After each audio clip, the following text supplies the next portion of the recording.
Ada satu strategi budgeting namanya zero budget di situ ya. Jadi dia sudah mengalokasikan investasi di dalam pengeluarannya itu sendiri. Ini smart sebetulnya. Jadi kita dalam sebulan cash flow kita berapa? 0.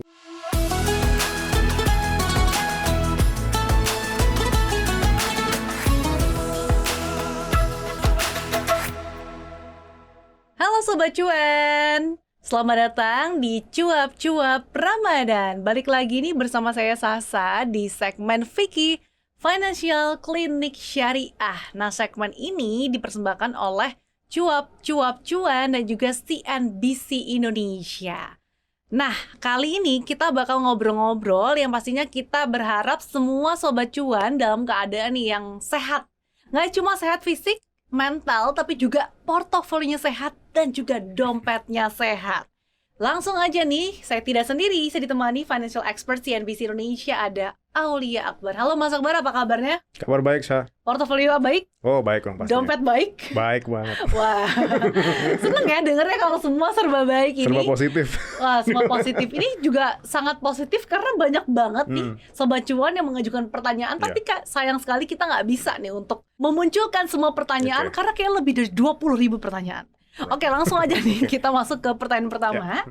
Dari @ctm_008. Pertanyaannya gini nih.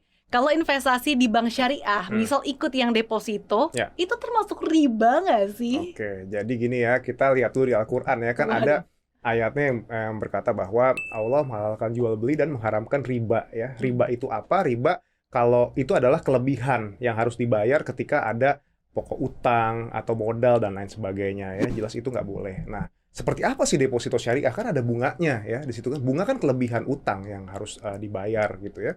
Oleh banknya itu sendiri, berarti kan nggak boleh dong. Nah, kalau deposito syariah, konsepnya adalah jual beli, akadnya beda, akadnya bukan akad pinjaman di situ ya. Kan ada yang namanya nisbah yang bagi hasilnya di situ ya antara bank dan si nasabah, dan itu disepakati dari awal. Jadi, jadi dan ini bisa dikatakan sebagai instrumen keuangan syariah di situ. Oke, itu Sobat Cuan udah dapat ya gambarannya ya. Kita lanjut ke pertanyaan yang berikutnya @julius.rock08. Bagaimana cara terbaik untuk merencanakan anggaran keuangan selama bulan Ramadan nih? Oke, ya ini yang sering kali ditanyakan ya, dan kadang-kadang orang sering lupa juga caranya gimana. Jadi pertama kali coba kita alokasikan dulu pengeluaran-pengeluaran kita tuh besarnya berapa sih buat yang wajib ya. Yang wajib itu seperti bayar zakat, lalu bayar utang kalau ada ya, cicilan utang atau pelunasan utang, dan satu lagi untuk bayar pajak ya kalau teman-teman freelance, atau kalau misalnya karyawan juga bisa bayar pajak kalau dia ini ya kalau dia punya kurang bayar di situ ya. Apalagi sekarang ini ya sudah dekat-dekat waktu pelaporan juga. Nah, itu yang harus teman-teman prioritaskan di situ. Nah, setelah itu coba kita cek kebutuhannya. Sekarang lagi kebutuhan sandang pangan papan aman nggak nih bulan ini gitu ya. Total berapa jumlahnya di situ. Nah, setelah kita tahu dapat gambaran, baru kita alokasikan juga buat yang pengeluaran ingin ya. Ingat, buat pengeluaran ingin yang sifatnya self reward, lifestyle, healing dan lain sebagainya jangan lebih dari 15% pemasukan ya. Jangan dibalik ya. Jangan dibalik. Oke. Kemudian nih dari Ojan_89. Apa saja strategi yang dapat saya gunakan untuk mengurangi pengeluaran selama Ramadan dan meningkatkan tabungan saya? Wah, ini kayaknya pertanyaan sejuta umat nih. Nah, mengurangi pengeluaran dan meningkatkan pemasukan. Itu keinginan semua orang ya. Keinginan semua orang. Tapi sudah tahu ininya, cuman realisasinya itu kadang-kadang susah gitu. Karena kebanyakan orang dibilang ntar kebanyakan teori dan lain sebagainya. Oke lah. Caranya gini ya. Silahkan kurangi pengeluaran yang sifatnya adalah keinginan. Jadi jangan kurangi yang wajib, jangan kurangi yang butuh. Itu aja sebetulnya ya. Nah, gimana caranya? Ya otomatis tadi yang sebelum saya sebutkan juga didata dulu yang namanya pengeluaran wajibnya berapa, jumlahnya setiap bulannya, butuhnya berapa, lalu dialokasikan berapa ya maksimal untuk pengeluaran keinginan ya di situ. Nah, dengan cara seperti ini teman-teman pasti punya surplus arus kas bersih atau net cash flow yang bisa teman-teman pakai mungkin buat nabung dana darurat, buat investasi, atau dipakai buat hal lain yang sifatnya positif gitu Oke, ya. tapi kalau nggak ada lebihannya Mm-mm. ngepas gitu berarti nggak apa-apa ya? Nggak, kalau misalkan ternyata nggak bisa Mm. diinvestasikan atau Oh, dialokasikan dana darurat ini nggak apa-apa ya? actually sebetulnya gini menariknya Sani. Ada satu strategi budgeting namanya zero budget di situ ya. Mhm. Jadi dia sudah mengalokasikan investasi di dalam pengeluarannya itu sendiri. Ini smart sebetulnya. Jadi kita dalam sebulan cash flow kita berapa? Nol gitu. Karena kenapa? Karena saya sudah alokasikan ke investasi atau kita sudah alokasikan ke pos menabung di situ. Itu juga bisa. Tapi Oke. kalau habisnya cuman karena kebutuhan wajib, pokok dan lifestyle, saya rasa itu nggak sehat di situ ya. Mhm. Karena minimal banget cash flow itu minimal banget adalah 10% dari pemasukan. Jadi misalnya 10%. ya 10%. Jadi misalnya gajinya 10 juta, ya at least dia punya 1 juta, at least punya segitu ya. Lebih besar lebih baik. Oke, Mas Akbar dan juga Sobat Cuan, pertanyaan berikutnya ini kurang lebih mirip-mirip sih sama Ya. sebelumnya. Ini dari @salsa_djw. Apakah ada saran tentang bagaimana mengelola pengeluaran Oke. selama liburan Idul Fitri dan menjaga keuangan saya tetap stabil setelah Lebaran nih? Kan Oke. kalau udah Lebaran nih biasanya kok Cekak. duitnya ludes. Kemana kah duitnya? Lu udah bersisa di situ. Ya, ini libur Lebaran ya, apa namanya, cuti bersama, waktunya panjang dan godaan konsumtifnya tinggi banget ya. Datang ke acara halal bihalal, Nah. nanti kerucil-kerucil pada ngumpul, bagi-bagi THR habis 10%. Nanti kelar dari rumah saudara, nongkrong di mall, ngopi, makan segala macem karena ingat masih ada THR, habis 20%. Nanti belanja lihat-lihat shopping habis lagi 30%. Lama-lama Diskonan lagi kalau Lebaran. iya, lama-lama cuma 3 hari di liburan aja udah habis duitnya di situ ya. Makanya hati-hati ya. Caranya yang paling gampang ya sudah, pengeluaran Ramadan itu teman-teman coba lakukan budgeting ulang di situ ya. Untuk bagi-bagi THR berapa? Tentukan dari berapa persen dari THR. Let's say dia 15%. Oke, 15% buat bagi-bagi THR ke orang terdekat, 15% buat belanja, 15% buat apa segala macam. Jadi ditentukan per portion di situ ya. Dan jangan lupa juga ya, kalau teman-teman punya utang ya atau punya pembayaran yang sifatnya wajib, dahulukan yang itu sebelum kita mengalokasikan hal buat keinginan kita. Oke, nah ngomong-ngomong soal THR, ini pertanyaan berikutnya nih dari Sinta Purnama SR. Yes. Curhat nih Mas Akbar. Ya, Kak, gimana sih cara kasih pengertian ke keluarga bahwa kita nggak bisa bagi THR karena ada goals jangka pendek yang ingin dicapai? Oke, nah ini tricky sebetulnya di situ ya. Apalagi kalau dia dipandang sebagai orang yang paling mapan di situ ya. Pressure juga ya ternyata. Actually paling gampangnya adalah gini, kita tidak perlu, jangan terlalu pelit juga, tapi hati-hati juga di situ ya. Alokasikan saja maksimal buat mereka itu berapa, dan coba jangan ragu untuk menyampaikan gitu. Di tahun ini saya cuma bisa kasih segini ya, karena saya punya tujuan tahun depan saya mau gimana dan saya butuh di situ. Dan sekarang kondisi keuangan saya juga mungkin kurang baik atau gimana. Mesti ada sedikit dramanya lah di situ. Oh, yang penting dialokasikannya emang tujuannya itu tadi jangka pendeknya dulu, baru kalau misalkan oke ini kayaknya boleh deh berapa persen gitu dialokasin tuh nggak apa-apa ya berarti ya? Nggak apa-apa. Jadi itu emang ya sekarang balik lagi ngasih THR ke orang itu ada semampunya kita. Kalau emang kita mampunya cuma segitu karena masa depan kita lebih penting, ya itu nggak salah sama sekali. Justru yang salah adalah ketika teman-teman jor-joran dalam hal ini dan mengabaikan yang jangka panjang ya. Jadi jangka panjang kalah sama cuma jangka pendek. Itu yang salah. Tapi gengsi dong Mas Akbar kalau misalkan kok udah kerja dengan posisi segini ngasihnya cuma segini. Ya kan kita nggak mau flexing, kita kerja. Ya sekarang kita boleh lah flexing dikit Mas Akbar. Zaman sekarang masa nggak boleh sih? Ntar kayak anak pejabat itu lagi. Ya, jadi ya intinya gini ya semakin besar penghasilan kita seharusnya semakin besar juga saving ratio kita ya, atau besaran dana yang bisa kita tabung di situ ya. Ya kalau misalnya untuk yang sifatnya self reward, yang sifatnya sosial apa segala macam, ya itu emang harus kita budgetin, karena kalau itu jadi pengeluaran variabel atau yang tidak terukur itu bisa bahaya. Nah, jadi bisa jadi boncos gitu ya nanti keuangan pos yang lainnya. Betul. Nah, sekarang gini deh, inflasi itu kan nyata ya. Sekarang inflasi tahun ini aja kan udah tahun 2022 lah kemarin kita ngerasain lah, ada PPN naik segala macam. Apa kabar nanti ketika kita udah pensiun, kita udah umur 50 tahun? Harga-harga naiknya luar biasa. Kalau nggak nabung dana pensiun dari sekarang, kalau gara-gara kemakan gengsi itu sendiri, kita jadi jor-joran, apa kabar nanti? Ya, jangka panjang dikorbankan oleh yang sifatnya jangka pendek. Ngeri. Itu dia tadi ya. Jangan sampai nanti nyesel di Ya. hari tua kok THR gue perasaan banyak nih lumayan tapi kok langsung ngilang gitu aja gitu ya Mas Akbar ya. Ini pertanyaan berikutnya masih curhat nih Ya. dari @siti_hedrah. Hmm.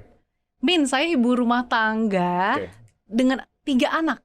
3 anak. Ingin mengatur anggaran belanja makanan selama bulan Ramadan agar tetap terjaga keseimbangan keuangan. Oke. Bagaimana nih cara membuat anggaran belanja makanan yang efektif untuk Oke. keluarga? Ini mungkin pertanyaan Ya. banyak Sobat Cuan juga ya, karena kalau Ramadan tuh emang kayaknya kita mau beli Ya, banyak ya, makanan, ya. apalagi pas buka puasa nih. Ya, itu gini ya, kalau kita datang ke swalayan gitu ya saya, apalagi dalam keadaan lapar ya, otomatis banyak yang kita nggak butuhkan kita beli pada saat itu. Lapar mata. Iya, entah itu makanan jadi atau bahan makanan. Misalnya ada apa nih, ada butter gitu ya, atau ada ini lagi diskon gitu, kita ambil aja gitu, mumpung ini. Nah, kita nggak tahu itu akhirnya numpuk di kulkas kita ya. Nah, ada baiknya gini, coba buat meal plan dulu. Meal plan. Meal plan. Jadi rencana ya ini ya, untuk menu-menu makanan setiap harinya tuh kita mau bikin apa, dan pastinya itu harus memenuhi gizi seimbang sih, harus dengan syarat gizi seimbang pastinya ya. Makan apa namanya, makan buka puasa atau sahur gitu kita buat sesuai dengan porsinya di situ. Itu Jadi sebaiknya dibuat langsung sebulan atau mungkin sebaiknya bisa seminggu aja. per minggu aja. Per Nggak minggu usah, aja ya. Per minggu aja. Per minggu kita bikin dulu. Paling gampang per minggu. Lalu kita tahu takarannya kira-kira kita harus beli sayur tuh berapa kilo gitu ya, atau beli daging berapa kilo, bumbu dapur tuh berapa, sudah ada apa namanya bayangannya seminggu nih habis berapa kali 4. Sudah. Berarti pengeluaran kita segitu nih untuk belanja. Jangan sampai lebih Nah, ya. kalau beli takjil kan pasti kita nggak tahu harganya. Hitung juga takjil di situ.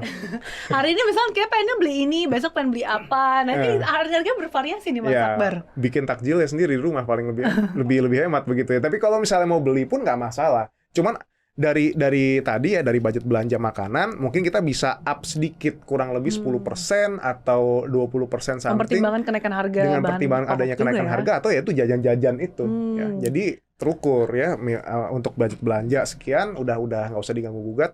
Yang lain bisa buat investasi atau buat pengeluaran yang penting lainnya. Nah, jangan sampai beban keuangannya membengkak, berat badan juga membengkak ya. Aduh, jangan. Nanti sakit nanti ya. Gara-gara banyak BM nih, pengen beli makan apa aja. Next, ini dari @putra. Ya. Kak, saya seorang karyawan dengan gaji bulan 8 juta rupiah. 5 juta. Bagaimana mengelola keuangan selama Ramadan untuk persiapan menyambut Hari Raya Idul Fitri, seperti beli baju baru dan Oke. memberikan bantuan zakat atau sedekah, supaya setelah Lebaran nggak boncos nih, dan berapa sih persentasenya? Nah, ini gaji 8 juta rupiah nih Mas Akbar. Gajinya 8 juta ya. Untuk beli baju baru, bantuan zakat atau sedekah gitu, supaya Oke. nggak boncos nih, gimana persentasenya? Oke, biar aman langsung aja kita batasin yang namanya biaya self rewardnya ya.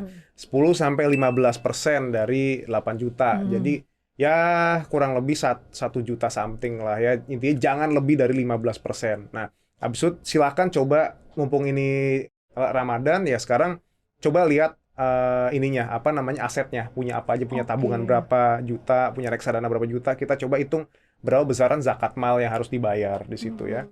Karena ini bulan penuh berkah ya, ada baiknya kita berzakat juga ya di bulan suci ini ya. Terus kedua, coba cek punya utang atau tidak. Nah, kalau misalnya punya, ya nanti manfaatkan THR-nya at least setengahnya untuk bayar utang ya. Nah, setelah itu coba hitung pengeluaran Ramadan lainnya.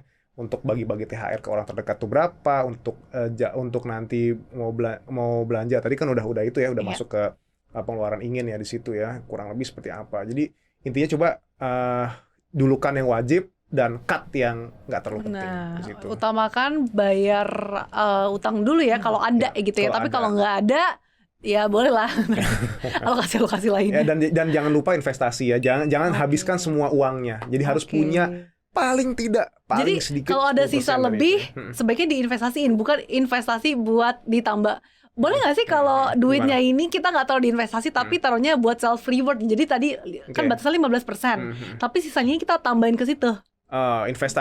Sebetulnya kita juga bisa loh investasi buat self reward. Gimana tuh? Ya kalau misalnya kita mau liburan, let's say kita mau ke Jepang 6 bulan ke depan gitu ya. Kita buat tabungan sendiri. Nah, sisanya itu kita bisa taruh di situ. Jadi self reward kita di bulan ke-6, di 6 bulan ke depan itu sudah terukur, tidak ada yang over budget di situ. Bisa liburan, bisa healing Tapi tanpa pusing di situ. asik, itu dia. Sebuah foto dari Mas Akbar. Next dari @maududi_. Min, saya minta sarannya dong. Saya mahasiswa dengan anggaran bulanan sekitar 3,5 juta rupiah. Jajan ya berarti ya. Gimana sih caranya mengelola keuangan untuk Hmm. berbelanja keperluan puasa seperti makanan, minuman, dan juga perlengkapan ibadah Oke. tanpa Tanpa melebihi anggaran yang telah ditentukan? melebihi anggaran yang tentukan. Jadi dia dapat jajan mungkin let's say dari orang tua karena ini adalah mahasiswa ya. Mhm. 3,5 juta menurut saya udah lumayan fantastis tuh, deket-deket UMP gitu ya. Nyaris dikit lagi lah ya di situ ya. Oh ya, berlebihan atau enggak kan ini Ah, ini ya apa cukup ya, bervariasi ya. cukup Kalau mungkin bervariasi. bagi anak pejabat pajak itu Gila ya. cuma Itu cuma sekian.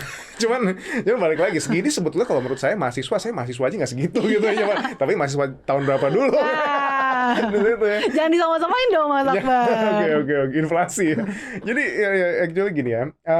Satu keunggulan mahasiswa adalah ya, satu yang teman-teman harus tahu, mereka ada di usia golden age. Jadi kalau dia bisa investasi, kalau dia udah jago dan sudah memulai investasi di saat itu juga, dia bisa kaya raya di usia 20 atau 30 tahun. Wah, Jadi sebisa mungkin yang curi start ya dengan ya investasi. curi start dia di situ. Jadi untuk yang kayak gini-gini ya kalau bisa dia masak sendiri. Ya sekarang gini, 1 minggu untuk makan satu orang ya itu 300.000 mungkin dapat bahan-bahan makanan yang lumayan berkualitas gitu ya di situ ya.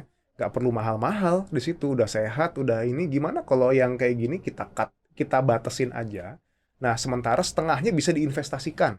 Oke. Nah, Tapi kalau sebaliknya nih Mas, kalau misalkan tetap pengen misalkan beli makanan atau minuman di restoran nih bareng ya, teman-teman, ya. itu alokasinya gimana nih? Apakah ada Oke. batasan-batasannya juga atau seperti apa? Oke, buat batasan maksimal deh. Saya rasa ya itu 15% dari total uang jajan tuh sudah Dari sangat cukup. 3,5 ini ya. Ya, ingatlah Oke. yang namanya kalau emang uang jajannya sekian ya jangan sampai berlebih di situ. Pilih tempat-tempatnya juga tempat-tempat yang murah gitu. Atau ya sama Nah. teman-teman janjian buka puasa di rumah siapa, kita potluck aja. Saya beli sosis, kamu beli filet ayam, yang ini beli Lebih daging stick atau gimana. efisien juga ya. Efisien, bakar di situ seru udah sampai sahur.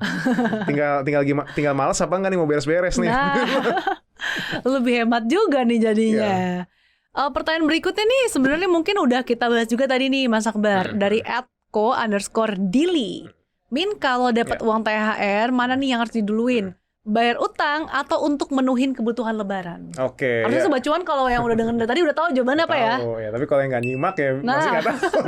Ya pastinya bayar utang dulu ya, karena gimana juga utang itu adalah pengeluaran wajib dan itu akan memunculkan pengeluaran pasif ya. Ini juga harus teman-teman harus tahu nih. Kalau investasi ya, kalau kita beli sukuk atau surat utang deposito, kita dapat pendapatan pasif ya saya. Nah kalau utang kita ada pengeluaran pasif loh.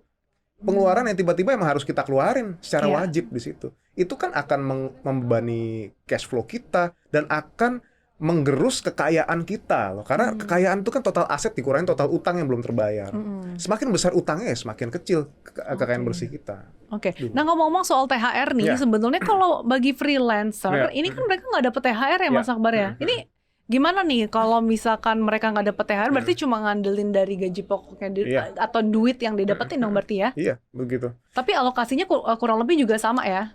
Kurang lebih sama, cuman mungkin dia akan lebih tight lagi di pengeluaran keinginan. Kalau mungkin orang yang karyawan itu masih bisa 10-15%, ya freelance itu mungkin maksimal di 10% atau mungkin less than 10% kalau saya rasa.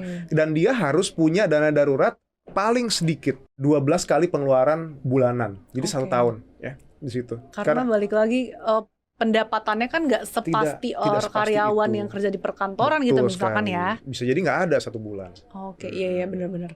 Nah, Mas Akbar, ini pertanyaan berikutnya nih kayaknya juga pertanyaan saya juga nih dari Rahma. Kak, gimana sih cara mengalokasikan dana untuk bukber? Aku sering bocor Kak buat bukber. Oke. Terima kasih. Oke. Bocor bukber ya. Sebetulnya esensi puasa Ramadan ini kan bukan bukbernya. Bukber kan cuma untuk menjalin silaturahmi, ajang reunian Iya. gitu ya. Nah, ada baiknya nih ya kalau boleh saya kasih saran itu teman-teman sudah tentukan dulu budget maksimal bukber itu berapa di situ ya. Dari THR boleh, dari pemasukan bulanan itu boleh di situ. Dan selektif dalam memilih acara bukber.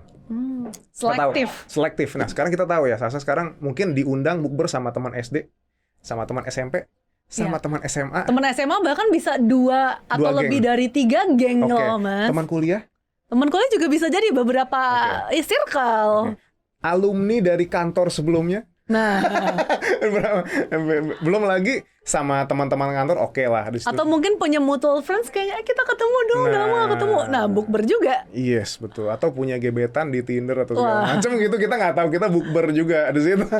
Intinya possible banget seorang untuk punya lebih dari 10 bukber dalam waktu 1 bulan di situ ya. Nah, pilih-pilih deh ya bukber mana yang teman-teman kira layak datangi gitu. Kalau memang, mohon maaf, kalau memang dulu mungkin punya teman yang tukang ya yang isinya cuman geng-geng gosip, Flexing doang, flexing doang ya kayak kan. gitu ya. Pamer plus sekarang udah posisinya apa. Udah gaji udah berapa kayak gitu. Kayak gini-gini itu udah nggak zaman lah kayak gitu. Oke, apa sebaiknya juga misalkan dibatasin juga misalkan seperti tadi kan perencanaan keuangan ya, misalkan budget untuk bukber let's say misalkan 1 juta gitu. Ya. Nah, itu berarti dari 1 juta ini kira-kira kalau emang dananya udah habis nih berarti udah stop Udah gitu. stop. Bisa gitu ya. Bisa kayak gitu juga, atau 1 hari berapa ratus ribu deh maksimal. 1 hari 200 ribu deh. Kalau misalkan nggak maksimal. sampai segitu ya boleh berarti Boleh, bukber berarti ada lain. spare buat bukber selanjutnya. Jangan malah bukber selanjutnya malah udah habis 500 ribu juga, sama aja bohong kalau kayak gitu ya. Waduh. Nah, next pertanyaan dari @nina_stw. Kak, gue kan freelancer Freelancer. dan penghasilan nggak tentu nih setiap bulannya. Kadang ada pemasukan harian juga. Gimana sih cara menghemat uang biar bisa bagi-bagi angpau dan juga memberikan zakat selama Ramadan? Oke, freelancer ya. Freelancer itu kalau menurut saya itu harus tahu pengeluarannya berapa. Ya sebelum kita juga begitu, tapi freelancer harus lebih jago lagi. Oke. Menentukan mencari tahu pengeluaran dia tuh berapa sih yang untuk yang butuh dan wajib itu. Dan setelah itu dia bisa melakukan rata-rata pengeluaran. Rata-rata pengeluaran dalam 5 bulanan lah paling nggak ya. Misalnya bulan ini 5 juta, bulan depan 6 juta, bulan berikutnya 4 juta, bulan depan lagi 5 juta. Kita buat rata-rata jadi Excel berapa. Nanti ketika nilainya sudah ada, keluar, kita bisa jadikan benchmark ini sebagai pengeluaran maksimal kita. Jadi kalau bulan depan kita di atas rata-rata, berarti kan tandanya kita lagi boros. Nah, Tapi kalau di bawah rata-rata, tandanya kita hemat di situ. Ya, itu yang mungkin bisa dilakukan untuk freelancer ya di situ ya. Dan pastikan pos-posnya benar di situ ya, pos wajib, pos butuh, pos ingin ya. Dan seperti biasa, jangan sampai yang ingin itu tidak dibajetin dan dibiarkan menjadi pengeluaran variabel. agak sulit nih. Sulit memang sih. Agak sulit, tapi itu mindsetnya harus dibenerin ya, kita Betul. mindset itu. Pertanyaan terakhir nih, Mas Akbar dari @didi_m. Kak, kalau aku mau belajar perencanaan keuangan, mulainya dari mana ya? Dari CNBC? Dari CNBC bisa kok baca My Money ya. CNBC My Money. Tetap ya? Tetap. Sebenarnya gini, belajar keuangan itu memang tidak diajarkan di sekolah ya, balik lagi ya. Tapi langkah awal yang teman-teman harus pelajari adalah cobalah untuk membedakan mana yang kebutuhan dan mana yang hanya sebatas keinginan di situ ya. Dari situ aja kita udah bisa belajar. Lalu kita belajar mencatat pengeluaran kita dan mengusahakan kalau dalam 1 bulan itu kita harus punya surplus minimal 10% aja dari total pemasukan. Itu minimal ya, lebih maksimal tentu lebih oke di situ ya. Lalu kita setelah dari situ kita belajar dana darurat, lalu kita belajar mengenai asuransi, investasi dan lain sebagainya. Tapi ya paling basicnya adalah kebutuhan dan keinginan. Coba bedain 2 itu dulu deh, ya. Nanti yang lain bisa sembari jalan. Nah, mungkin ini yang paling sulit, tapi mungkin kalau udah tahu kuncinya, udah bisa nerapinnya, Betul. kedepannya lebih gampang Kedepannya ya, sangat Mas gampang, Akbar ya. percaya. Kalau udah bisa itu gampang ke depannya. Nah, Kuncinya di situ. Oke, terima kasih Mas Akbar udah berbagi bersama kami di Fikih hari ini. Terima kasih juga buat Sobat Cuan yang sudah dengerin Fikih hari ini dan juga sudah mengajukan pertanyaan. Tadi udah banyak banget, tapi sayangnya nggak semua nih bisa kita tanyain karena waktunya sangat terbatas. Tapi segmen Fikih ini hadir kok setiap minggunya di bulan Ramadan ini. Jadi untuk Sobat Cuan yang memiliki pertanyaan seputar perencanaan keuangan, langsung aja DM di Instagramnya Cuap-Cuap Cuan atau di Instagramnya CNBC Indonesia. Nanti pertanyaannya akan langsung dijawab oleh financial expert CNBC Indonesia. Dan jangan lupa untuk terus dengerin podcast Cuap-Cuap Ramadan, persembahan dari Cuap-Cuap Cuan dan juga CNBC Indonesia. Dengerin terus podcast Cuap-Cuap Cuan di Spotify, Apple Podcast, Google Podcast, dan juga Anchor. Jangan lupa untuk follow Instagram Cuap-Cuap Cuan di cuap_cuan. Nah Sobat Cuan, podcast kita hari ini akan tayang loh di 3 platform sekaligus, yaitu di CNBC TV, Spotify, dan juga di YouTube. Oke deh, kalau gitu saya Sasa dan juga Aulia Akbar. pamit undur diri, sampai jumpa di Cuap-Cuap Ramadan berikutnya. Dadah!